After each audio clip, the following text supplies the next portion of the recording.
Well, hey everybody, welcome to the All In meeting. I'm Aaron. I'm here with my good friends Scott, Ryan, Tammy, and if you don't know where we're at, we're in a very small room here in the Bellevue North campus. This is a room we just set up to be, I think, what we're calling the podcast studio, someplace where we can do a lot more content. Matter of fact, we're going to be starting a new video this coming Monday called The Follow-Up. And the follow-up's going to be kind of a conversational version of the message from Sunday, where we can sit down with Scott or we can sit down with Ryan and say, hey, for the average guy or gal out there, tell us what we really need to know from the message, and let's talk about it for just a little bit in hopes that we can all get a better understanding of what we learned on Sunday. So just another way to kind of extend Sunday to Monday and Tuesday and Wednesday and so on and so forth. And so this is a great environment that our team put together, and it's good for conversation. And so we thought, hey, instead of sitting on a stage and talking to everybody about the LN, let's just hang out and let's talk about what God's doing through our church. And so, how are you guys feeling today? Good. Great. Let's do the thing. Great, man. Feeling good? Yeah. Ready to do this? All-in meeting. It's the all-in we meeting. Gotta go. Yeah, but seriously, if we could have all of you in this room with us, I think it'd make us even happier. Yeah, it would. Yeah, we miss you guys. We'll be back very soon. We got a lot coming up tonight for this meeting. We're going to start with Easter. I hear it's coming. Man, every year Easter comes around, and like clockwork. Like clockwork, it just happens. And I tell you what, after the year that we've all had and are continuing to go through, man, I think all the more reason. I was reflecting on the story of Easter this morning, and as an all-in crowd, any of you tuning in, obviously you kind of have a baseline understanding of who Jesus is and like why we celebrate. And it's death, burial, resurrection. And if this event never would have happened in history, we don't have a reason to celebrate new hope, new life, a new beginning. And I was reflecting back on how in Jesus' time, to go back, what it would have been like then. We've been going through a difficult time, but hey, we've still got a lot of comforts of modern life, and we've still got a lot of good things. But to think about the context that Jesus came into the world under persecution of the Roman Empire, the darkness that existed at the time, and Jesus came into the world in the humblest of circumstances to proclaim a new message that there's new life. And we get to do this every year in a big way. And so we are unashamedly excited about what's coming up. And one of the things that's important, as you all are thinking about and preparing for Easter, there's always this personal side to what we go through of saying that we need to go back and remember the story of Jesus. And taking ourselves through things like the Garden of Gethsemane, and to thinking about his betrayal and what that must have been like, and then all the way, to the crucifixion, and to the tomb, and then to the empty tomb. And there's a storyline there that's just incredible, and we get to walk through that. So we want to share with you just a little bit about a couple of the angles of how we are approaching Easter this year. And one of those, again, we did a couple of years ago. It was called the Stations of the Cross. We've often done something called Good Friday services, and a service is great, but we wanted to take it to the next level and say, how could we experience something together?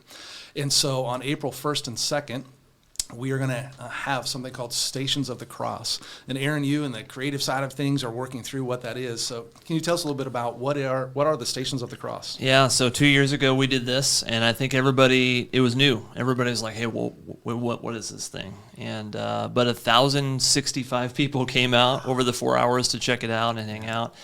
This is totally interactive. It's a cross between like a gallery exhibit and a museum and a thing that you can like actually interact with. And so as you walk through those last steps of Jesus's life over that last week and then into the end, you just get a picture of what it was. You get to touch things and interact with things and read things and just really understand it with your kids and your family and your friends. It's going to be great this year. It's going to be very socially distanced. It's a great event for that. You don't have to be too close to anyone. We're making the environments even bigger and even more interactive than we had 2 years ago. So it's 4 hours each day. It's come and stand in line and go through the exhibit, basically, and just remember what Jesus' sacrifice was actually like before we get ready for Easter weekend. Yeah, awesome. And that's so key, I think, for all of us to understand. To understand why we celebrate, we need to understand, like, the baseline, right, of, like, what Jesus went through for us. No matter if you follow Jesus for 50 years or 5 years or 5 months, man, this is going to be an incredible experience. And it really sets up, then, that Thursday, Friday experience we'll set up what we do Saturday and Sunday. We're going to have Easter services Saturday and Sunday, and we're going to be handing out information, and it'll be online on our website, all that type of stuff. But on Saturday and Sunday uniquely, we want to talk about that. And on Saturday, we're going to do something different. We are going to have services at 10:45 and 1 o'clock at the Bellevue campus, just at the South building. That'll be at 10:45 and 1, and then at Shadow Lake at 10:45 in the morning. But we're also packaging around the Saturday experience something that the family can do. Whether you come to the services on Saturday or Sunday, there's going to be a great time there. And I think we're calling it festival, Ryan. Sure. It's the Easter festival. Absolutely. What is an Easter festival? What are the things that are going to be happening? Well, so we're just going to have a lot of fun on that day. It's going to be, like Aaron said, the weekend itself is going to be a great family experience from start to finish. And so Thursday, Friday being the Good Friday experience, Saturday being services, but inside that service as well, we're going to have this festival. It's going to have some inflatables. I went all out and ordered some great inflatables. One of those inflatables is actually axe throwing. Inflatable axe throwing is going to be happening at Bellevue, and so super excited about that. Where else can you go to Easter and then throw some axes? I don't know of any other place I think in we're going to be all the of the only United church States that you can do ever. that. And so come on until Saturday. they steal this idea from us. Yeah, they're going to see this and go like, we got to book that next year, and so there's that. But it's going to be a great experience for families to come. We've got some bounce houses coming, slides coming, obstacle courses, inflatable axe throwing. But on top of that, we've got some food we're gonna also have here as well. Food and is so good. At Bellevue, we're gonna have some food trucks, and so we're gonna try something new this year. And we've invited a couple food trucks to come out. And then at Shadow Lake, we're working with a barbecue joint next door at Shadow Lake, and so we'll have some food provided there as well. And so that's from 10 to 3. Just an awesome opportunity. Here's what I would say about that for anybody. If you're thinking about how to invite or who to invite, Saturday is a great opportunity. Even if they don't even come to our service, Saturday is a great opportunity for people to see Calvary for what we are, that we're all about pointing people towards Jesus and having fun in the process of doing that. And so I think Saturday is going to be an incredible experience here at the Calv. Yeah, absolutely. It's going to be incredible. And so that's Saturday. So we got Thursday, Friday, Saturday service options with the festival. And then Sunday morning, the service times will be as normal at all of the campuses. And so we're so excited about that. And also, we recognize that there are many people during this time who still want to stay home. And we want you to know that continues to be okay. We realize people have options and choices to make based on where they're at in this process. And so if you're choosing to stay at home or know somebody who will, we have Easter bags. Tammy, I'm going to put you on the spot here. Okay. What do we need to know about these things that people could experience at Easter at home? Yeah, it's really easy. So we're calling it Easter at Home. So if you're looking on our website, it'll be at calvary.ch/Easter. You can sign up for a bag, and we will either mail it to you or deliver it to you. And it just has everything that you need to engage in the service at home. And then if you have kids, you can check a box, tell us how old they are, and we will make sure that we have stuff for your kids in there as well. Man, that's awesome, Tim. Yeah. I appreciate the work all you guys do as a team to get ready for that. And so church fam, all in fam, as we're talking about Easter and all the things, whether you're at home or ready to come back in person, there's incredible opportunities there. We'll have Easter invites that we're going to start handing out this weekend at services. There'll be physical invites for those who are in person. We'll also have digital invites available on and through our website that we'll be talking about this weekend. So that being said, that's Easter, and as we're thinking about chronologically here, right? The flowers are going to start to bloom, things are going to green up, the world is becoming happy again. Yes. And we're excited about that. And looking ahead to summer, our next generation stuff, for those of you with families, know people with families, some important information coming up about summer. Ryan? Yeah, so we've asked Jenny and Brandon and Drew as well to put together a video that walks through what's coming up this summer as far as camps go, and Rooted comes, and VBS is coming, and so we're excited about it. I know the weather just changed a little bit, and so excited about that, and then all of a sudden it went back down again, and but I'm excited about summer, so check out this video. It's going to talk about summer. Hey Calvary! This summer we have 2 great events for your kids. First is Vacation Bible School, June 7th through the 10th.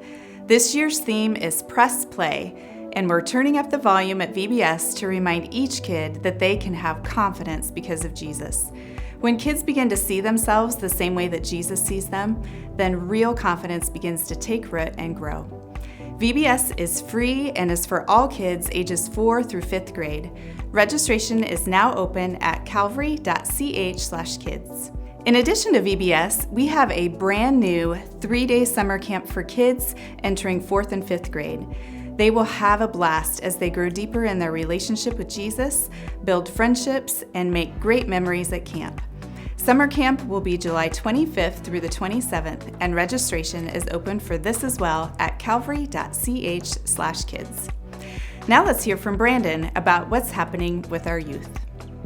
This summer at Collective is going to be action-packed, and we can't wait to spend it having fun, connecting with each other, and pointing our students towards their next steps with Jesus.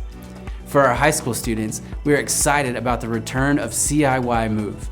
Move is a 5-day event for incoming 9th graders through graduating seniors that focuses on who God says they are. Students are challenged through intense interactive worship, dynamic preaching, small group study, and community building. The week finishes off by challenging students to become lifelong kingdom workers and to see how they can serve God's kingdom starting right now. CIY will be held July 12th through the 16th, and registration is open now at calvary.ch/youth.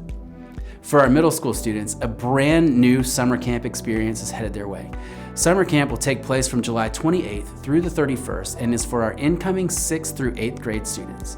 During these 4 days, students will focus on who God says they are and discover how to bring all of who they are to join the great rebellion that is God's kingdom. Registration for this is also open now at calvary.ch/youth. Now, let's see what Drew has to share with us about Rooted this summer. This year, we kicked off our first official session of Rooted and saw over 200 people register. Rooted is an 11-week discipleship experience that brings people closer to God through group discussions, a prayer experience, a serving experience, and a celebration. Our next Rooted session begins on May 19th and will be on Wednesday nights this summer at our Bellevue North campus. We would love to have you join us. For more information and to sign up, visit calvary.ch/rooted.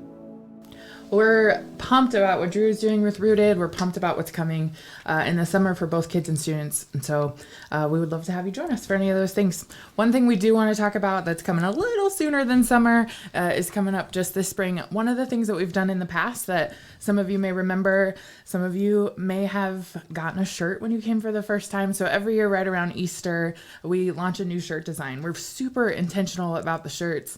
It's just a t-shirt. But one of the things that I always say when I meet guests is that I usually roll my eyes at it a little bit and joke that we're pretty obsessed with t-shirts around here. But one of the things that a guest gains when we give them that shirt is it's an immediate invite to our culture. This is who we are. We want you to be a part of we. And so we're not moving that in any way. We're absolutely still going to do t-shirts. We're going to keep going with the t-shirts we have, but just like this thing happened last year. And so we have approx thousands more t-shirts than we normally would at this time of year. So we're going to keep giving those to our first time guests, which is awesome. But one of the things that we know that our church values at this time of year is to be able to buy a shirt for yourself. So we have a slightly different option for people. Yes. Yeah, so you've spoken and we've listened. Yes. People have said things like, we want a polo shirt. We want something that sleeves. says Calvary, long sleeves. I mean, a hoodie. A beanie. Who doesn't want to? Yeah, that's a Yep. stocking cap. Hoodie, If you don't know a that, beanie. the stocking cap Yeah. thing. So, hey, here's what we're going to do. We opened a merch store. If you head over to store.calvary.ch on our online website, you can actually check out all the merch that we've designed. We've got some something for everyone, I think. We've got some kids stuff. We've got some women's stuff. We've got some hoodies and hats and men's everything. stuff. Bargains. We do have some men's We stuff. even have some men's stuff. Everything is men's, I think. Which is one of the comments. Like, man. Right. So Yep. we're really proud of this. We think it's going to be pretty great. Obviously, no one's under any obligation to buy anything. It's going to be kind of a pre-order thing. So once you purchase it and we close the store out here in a couple weeks, we'll make that order and then we'll get it into your hands. You can either pick it up at your campus or we'll ship it to you. I appreciated that Ryan pointed out that there's a bargain section. Yeah. That's where I go first all the time. $5 so I appreciate it. You can either get a foot long at Subway or a or shirt. a t-shirt. Or a Calvary Yeah. Which t-shirt. one will last Yes. forever? It's fair question. So I want to make sure people know two different timelines that we have with that. First of all, the store has a limited time in and of itself. So the store will open tonight.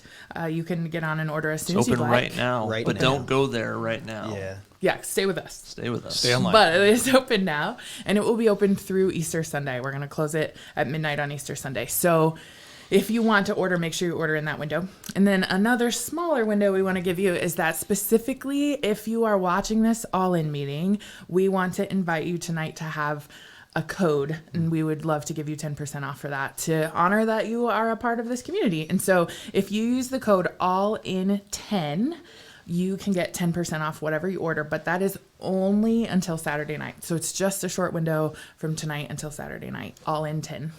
That's Yeah, awesome. if you wake up on Sunday, forgot to mention or forgot to order, no 10% off. No 10% No off. coupon No for you. coupon. If you like coupons, That's the time. This is your chance. 10%. yeah, this is the time. I'm waiting for Scott it, tried and to then there's stack more. them. That's right. Now wait. How many if times? you order 2 things, you'll get 2 things. Yeah. 10% It's off. going to be awesome.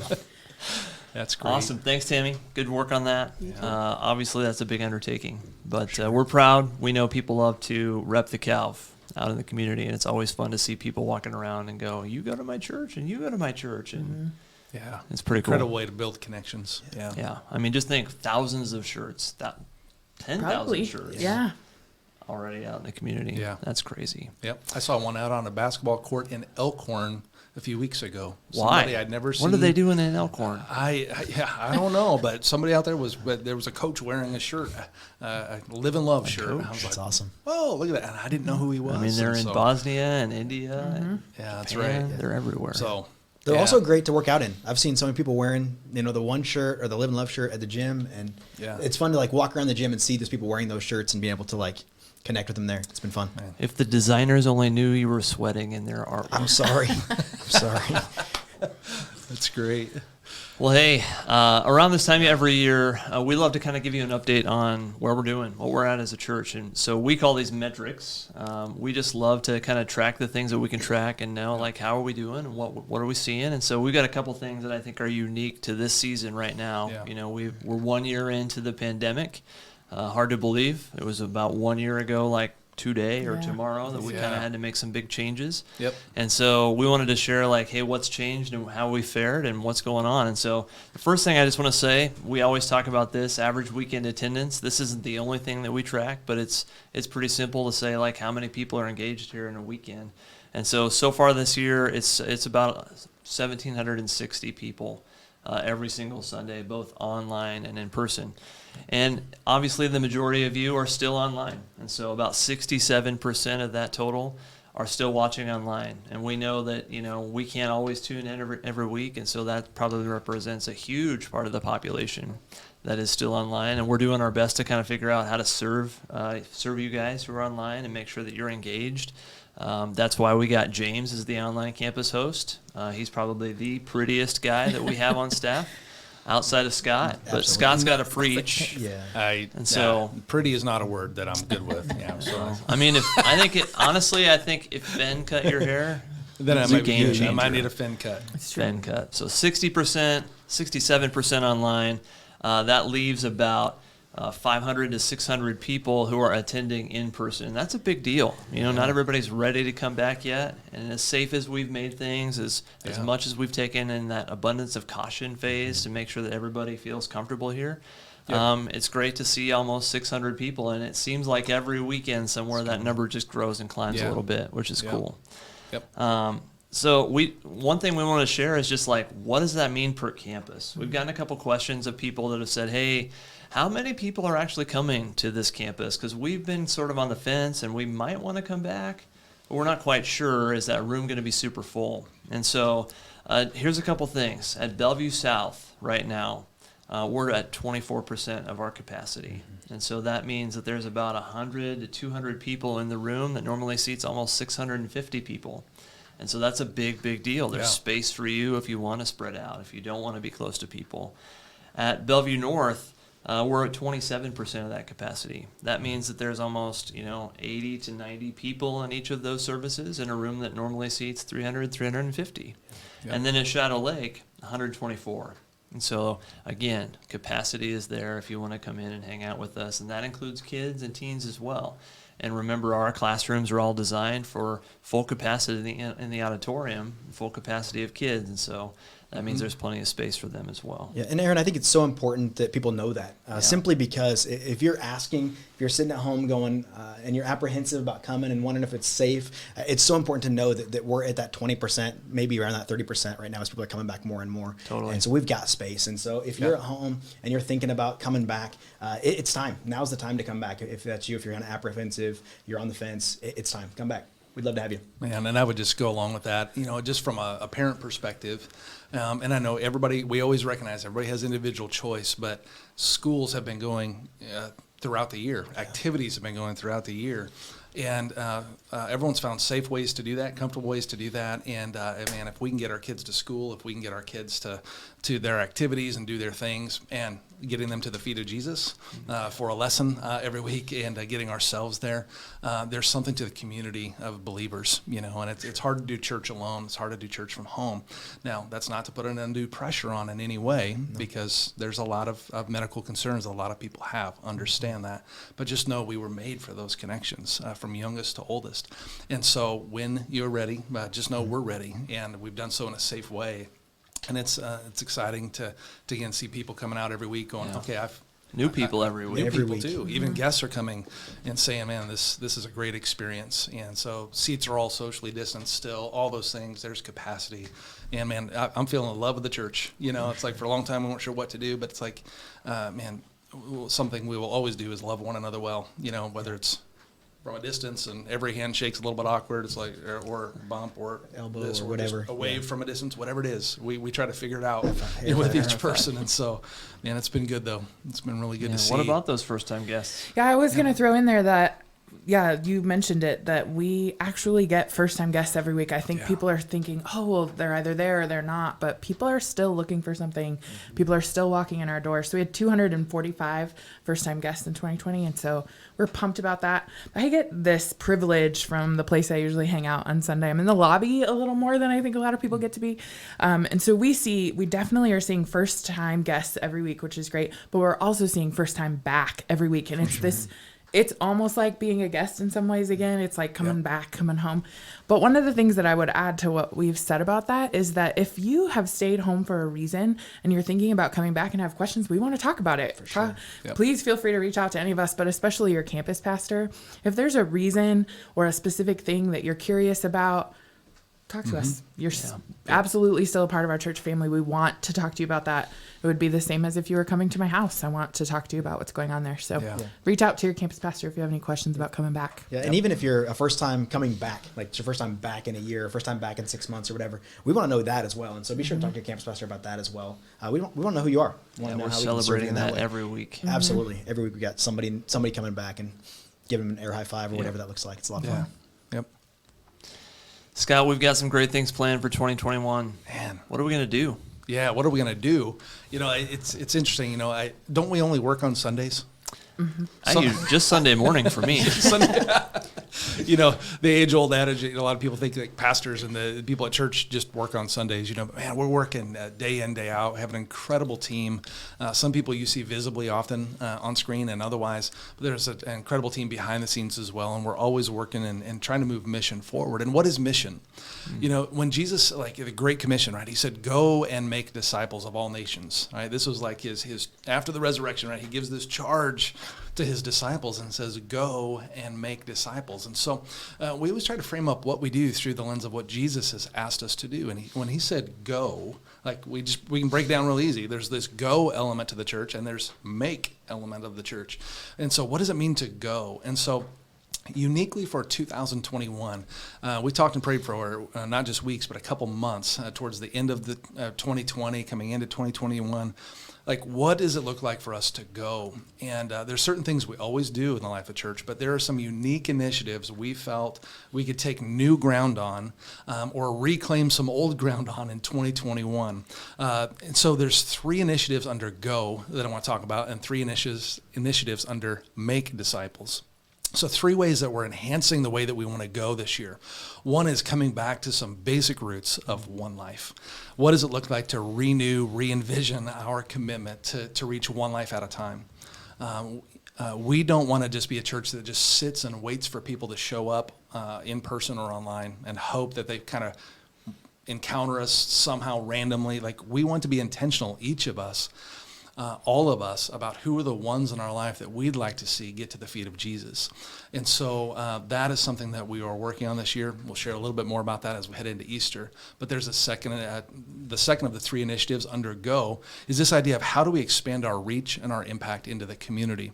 And so, Aaron, you uniquely are leading a team and working with some others on staff. How are we going to move that forward this year? Yeah, I mean, through the Impact Fund, we're already making an impact in the community, but we want to do so much more. We want to do so much more with the resources that we already have. You know, sometimes we think, hey, we've got to do something new, and we've got to do something expensive and something cool, and we forget, like, we have so many spaces already and so many great resources of time and people and their gift sets. And so we want to try to figure out how we leverage what we're already doing and what we already have to benefit the community.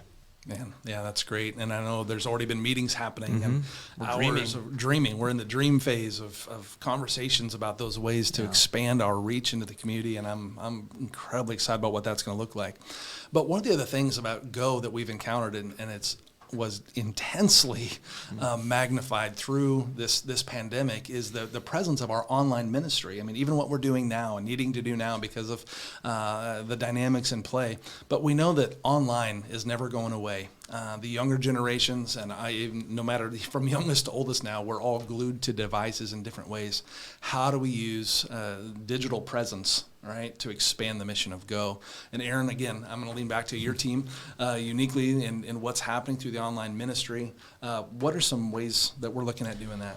Yeah, before the pandemic, we had already been an online church for about a year, but it was kind of like a thing that you could visit when you were on vacation, or a thing you could visit if you moved away and hadn't found a church family yet. And so as we've experimented and built this over the last year, we've really come to realize that engagement is the new attendance when we talk about online. And so we want to create an online ministry where it's seamless. You know, you can come in person one week, you can be online, or you can always be online, or you can always be in person.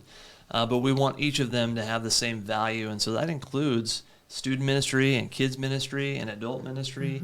It just doesn't start and end with a Sunday morning service. We need to make sure that if we're online and not physically here, we're doing all of those things just as well as we would have here as well. And so that's what we're really going to lean into. Yeah, that's awesome. You know, and each of these initiatives, there are teams that are working on these things. And every week there's a team leaning into this conversation, even with people nationally, to figure out the best ideas, best practices, and sharpen one another. And it's only going to help enhance the way that we go.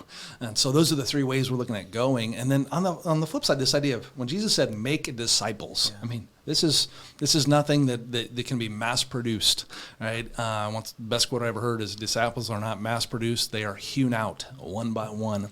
And there's three ways we're looking at moving that forward this year in terms of how we are making disciples. Like, specifically, Tammy, the first of the three initiatives under Make it revolves around developing better spiritual habits from the youngest to oldest, whether somebody's new in Christ or a longtime follower. What's unique to what we're doing this year to build spiritual habits? Yeah, well, we can't live and love like Jesus if we don't know what like Jesus means. And so spiritual habits are what puts us there. You know, you said at the feet of Jesus when you referenced coming to church, and that happens there, but it happens in all of those other habits that we have too. So one of the biggest ways that we're doing that is through Rooted. And so you heard Drew mention Rooted earlier. We've got one round, and if you haven't had the chance to be a part of that yet, we are going to still have 2 more rounds this year. So we really want everybody to get a chance to be a part of that, especially if something like, what does this look like to actually follow Jesus day in and day out? If that is something that you want to know more about, then you belong at Rooted. Man, yep. There's new ground being taken and rooted all the time here. Great conversations each week and what we're doing there. And the second way we're looking at moving things forward is in making disciples revolves around family ministries. Yeah. Ryan, tell us about what's going on there. Yeah, we're going to amplify family ministries. And amplify, that word, I love that word because it means to strengthen. And so we're going to strengthen our family ministries. And this idea of make disciples, we believe that the best disciple makers of kids and students are the parents. And so we want to equip the parents the best we possibly can. And so over the course of this next year, that's where we're really going to focus is how do we equip parents, how do we equip our leaders to become the best disciple makers of our kids and our students. So that's where we're focused on this next year. Excited about fantastic. And an incredible team working on that. And, For sure. And then there's this third way that we've been talking about in enhancing the way that we make disciples. And it really comes back to like our mission, right? Like, why are we here? And it's this idea of really clarifying what it looks like to live and love like Jesus. All in team, I'm going to talk directly to you here for a moment. You know, we talk about being all in on what Jesus has asked of us. The greatest commandment, right? Jesus said to love the Lord your God with all your heart, soul, mind, strength, love your neighbor as yourself. And so we've always said, like, to live and love like Jesus is where this is at. Like, this is at the heart of why we exist. And so I think every now and then, as individuals and as organizations, as churches, you have these, the big word, existential conversations, right? Why do we exist? Why do I exist as a human being? And the beautiful thing about how we're made individually, but how we're made to live together by God, by his design through the church, is those things come together as one. The why we exist. And I think I drew this up for our staff, and just for sake of illustration, imagine a triangle. Why we exist, and then there's who we are, and there's what we do. And a lot of times what we do is like is a direct reflection, I would say, direct reflection out of why we believe we exist. If we believe we exist to be comfortable, then what we're going to do is build our life to be comfortable. If we believe that I exist to make money, then I'm going to build my life and do the things to make money. Well, why do we really exist? And there's no doubt about it. When you study God's Word and look into God's Word, He has created us for vision and mission and the purpose that He has put us here for. And why we exist, though, does not just flow directly into, now here's what I have to do. It flows into who we are. Like, who am I called and created to be? And the fancy term is, right, core values. Right? Core values are who we are called to be. If this is why I'm here, then here is who I'm called to be and what I must value, then that will reflect in what I do. And so we've been grinding through this for many months about clarifying our core. Our mission is the same and unchanging. And we can easily, as a church, as leaders, as a church family, we can easily fall into, well, this is why we're here, here's the things we need to do. But we believe we need to sharpen our focus on who we are. Yeah. Right, the things that we value in our daily life. So we've been sharpening up our core values, the things that you'll see and hear us talk about more and more. Get really excited about it, as you can tell. I can probably talk about it for a little while, but we just want to talk briefly, maybe about 30 seconds, about these the enhanced verbiage. Some of them may sound familiar to you, some of it may be new, but there are 6 core values, and these are things that are found all throughout God's Word, and some of them directly reflect the mission, right? Why we're here, but it's who we're called to be. Ryan, the first one? Yeah, the first one is actually right above Aaron's head right there. So Yeah. I love that these are in this room so we can Yeah. see them. And so loving God with all of who we are all of the time. And so that comes from Matthew chapter 22, when the teacher of the law came to Jesus and said, you know, what's the greatest commandment of all? And Jesus said, love the Lord your God with all your heart, soul, mind, and strength. And then he gave a second one. So this was 1A, if you will. And so we Yeah. believe that if this is 1A, in which Jesus said is the most important commandment, and all the law and the prophets hang on this one and the next one, then it should probably be the thing we Yeah. value. And the thing we value, 1A. And so that's that. And so it's loving God with all of who we are all the time. Man, which flows right into number 2. I feel like Tammy? we should call it 1B. That's perfect. 1B, yeah. The second one is loving people the way that Jesus does, and it's the other half of that. The second one is like it, love your neighbor as yourself. And so that it's those two together. Everything can come back to those two. One of the verses with that is John 13:34 and 35. It talks about love one another as I've loved you, so you must love one another. By this, everyone will know that you're my disciples if you love one another. It's like love, love, love, love, love. Yeah. And so it's pretty straightforward in that. And so we want to do that well. Yeah, and I love that, just the simple verbiage. But it took us a long time. So here's church. What often happens, we talk about why we're here, and we sometimes we say things in short phrases, and somebody goes, "Well, what's that mean?" Then you have to say it in a longer phrase. And so we put these in 6 short sentences that we believe we can all learn together and remind ourselves of who we're called to be. And so loving people the way Jesus does. I mean, that's a value that'll help us accomplish God's mission and purpose for our life. But we're not supposed to just do this alone. Tammy, I'm going to throw back to Not you for the alone. third one here. That's Not great. alone in this process. What's the third? The third one is helping one another live a Christ-centered life. So a couple of things. The Christ-centered life is that same thing. It's the like Jesus part. If I want to love like Jesus, then I got to know what like Jesus is. But the helping one another part is there's 59 places in the New Testament to talk about one another. Serve one another, love one another, care for one another, carry each other's burdens. Yeah. You don't do that if you don't know people. You can't carry someone's burdens if you don't know their name. That's why things like the one for one revolve around a real relationship. And so we want to do that together. Yeah, absolutely. And speaking of this concept of together, we talk a lot about it around here. We are not created to just volunteer, for example. One of the things that we often talk about and hear, and people say like, well, I should volunteer, or some people might say we need volunteers. And I believe that couldn't be further from the truth. Like God has created us with mission in mind to live and love like Jesus. And therefore, who we're called to be is somebody who makes a difference by serving others with our time and abilities. We're not just going to say, hey, you should serve. Like, why? Because you were created to make a difference. Ephesians 2 says we were created as God's workmanship, right? With good in mind to do. Like, we were created uniquely and wonderfully. Romans tells us, and 1 Corinthians tells us, we are created to be a part of the body and to use the gifts and abilities we have to serve the body of Christ and to serve the people around us. And so we're going to start talking about the way that we serve differently. And it's because we were created, who we are, is we were created to make a difference, which really then flows into all aspects of life. And, everybody in church loves talking about, sometimes people say church just wants my money, No, that's not it at all. There's a really unique value of who we're created to be in God's eyes. And so, Aaron, what's that value number 5? Yeah, impacting the lives of others through intentional generosity. This is not random generosity. It's not like we give when we have. It's intentionality. And Calvary is fastly becoming one of the most generous churches that I've ever been a part of, maybe the most. Yeah. And it's through things like the Impact Fund and genuinely trying to get out in the community. But what we're really trying to do is we're trying to advance the gospel.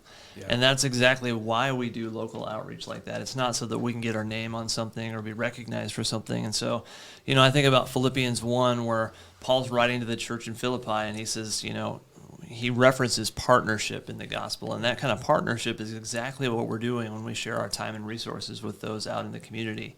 And so it was, this is a classic example of this church was supporting Paul. And so that's just like us supporting Rejuvenating Women or us supporting Bellevue Together or something like that, where there's already great work. We're going to support them, and we're going to do it by rolling up our sleeves and sharing of our resources, mainly our finances, to make those things happen in ways that we just couldn't do on ourselves. Yeah, that's great. Man, that's great. And then the 6th value, and is this idea of one life. We always talk about how everyone matters to God, and what does that mean, and what does that look like for us? And so we uniquely have talked about this one as we value working together to reach one life at a time. This isn't something we all, we uniquely have a responsibility, but we're going to work together to do that. You see that reflected in the one-for-one offerings. You see that reflected in small groups who are talking and praying for one another. You see it reflected in our staff who are celebrating the ones that we're talking about. And how can I pray for the ones in your life and the ones in your life? And so we value working together to reach one life at a time, just the way Jesus did. He just stopped for the one all the time, and we're going to stop for the ones in our life. Which really, I want to just bring things back to Easter. Like how do we reach the ones in our life? And culturally, it is always a good time to invite somebody to Jesus. But uniquely, right around Easter time, and it is go time. It is an incredible opportunity to come together at Easter time and say, hey, let's invite the ones in our life. And All In team, I hope that you have identified the ones in your life right now in this season that might be in your home, that might be next door to you, that might be at your workplace or at your school, wherever you're at, who are the ones. Something we like to do is talk about the ones in our life. Yeah. And I want you to think about the ones in your life right now. Maybe even put that in the chat bar. You can put their first name. Don't put their first and last name. But you can just say, hey, here's the name of one. But I've asked each of us to just share briefly with you. Here's a name of a real person and in our life that we would love to see come to Easter with us, that we are each going to invite. Yeah. For me, it's my neighbors, and so it's been kind of cool. We've been here a year and a half now, and we moved here right before winter, and then COVID happened, and so it was like we don't know anybody outside of the people that I work with every day, and so through winter, it was an opportunity for us to go and scoop some sidewalks and just become neighbors with the people around us, and so we've got neighbors on both sides of us that we're investing in a ton and inviting this Easter. So we're really excited about those neighbors this Easter. Man, that's awesome. Aaron, what about you, man? Mine are neighbors too. My neighbor next door, Larry, and I have recently just started texting again. Unfortunately, it was because I have voles in my lawn and he doesn't want them in his, and that's cool.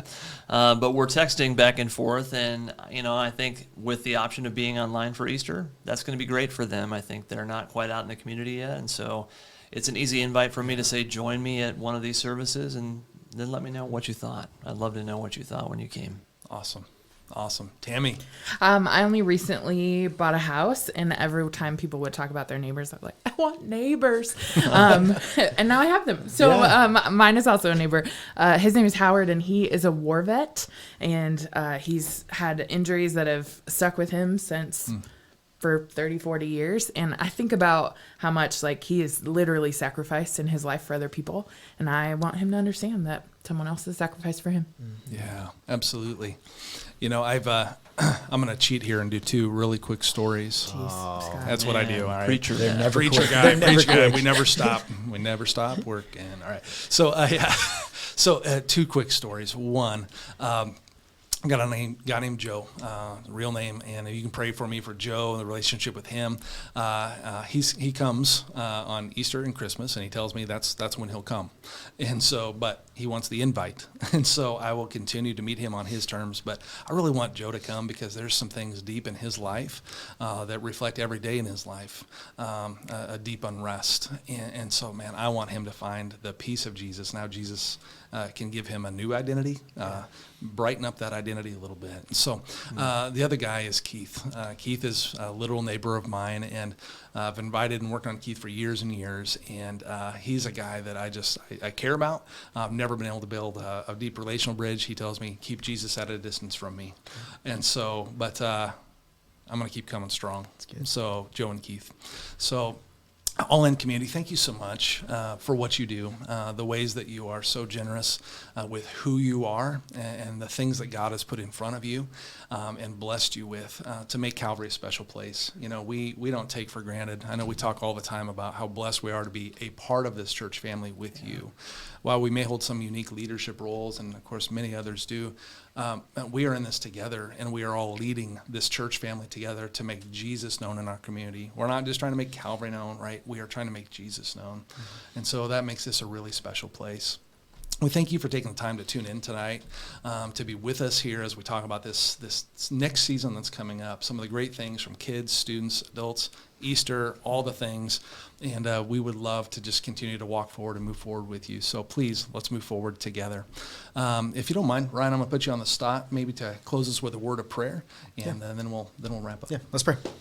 God, I thank you. I thank you for today. I thank you for the opportunity we have to gather together as an all-in crowd and just learn about what you have in store for us. And God, we pray that we would continue to lean into you and continue to lean into what you would have for us as we continue to look to you. God, we love you, and we thank you for this group of people. In your name we pray.